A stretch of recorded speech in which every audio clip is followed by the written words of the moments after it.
Hello, I'm Design Guy. Want to add that cool retro scanline vibe to your images? I'll show you how. Click Create, then select Custom Size. Enter 300 by 300 pixels for width and height. This tutorial uses these dimensions for your project.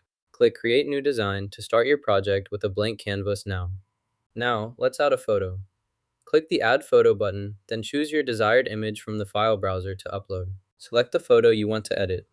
Next, remove the background by clicking the Edit button. Navigate to the Background Removal tool and apply the effect.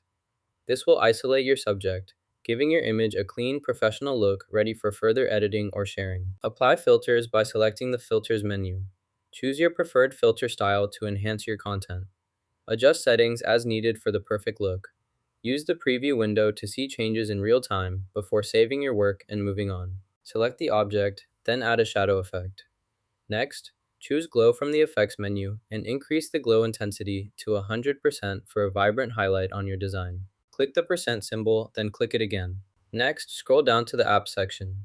Select the app you want to manage or adjust. Use the available options to customize settings or permissions as needed for your selected application within the platform. Click the See All button to view all available options. Then, select Try For to start a free trial or test the feature before committing to a purchase or subscription plan. Click See All to view the full list. In the search bar, type Cache to filter the results. This allows you to quickly find all related entries containing the word cache. Using the search function helps streamline your workflow by narrowing down the options. Simply enter your keyword and review the filtered list for easier navigation and faster access. Select this part of the video, then open the app. Choose the VHS effect from the filter menu and adjust the distortion level to your preference. This will give your footage an authentic retro look with customizable visual noise and warped lines. Click Save to store your current work. Next, navigate to the image library and select the previous image you want to add. Click Add to insert it into your project. Review the placement and adjust if necessary. This process ensures your images are saved and correctly included, keeping your project organized and complete before moving on to the next step. Let's switch to your mover located next to it. Select the mover, then click to add it to the current setup. Ensure it's correctly positioned before proceeding to the next step. This completes adding the new mover smoothly. First, select the element you want to modify. Next, remove the existing style by clicking the trash icon. Then, apply the new contrast setting by choosing the desired option from the contrast menu. Confirm your changes to update the look.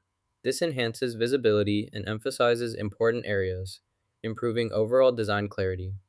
Review the adjustment to ensure it meets your needs.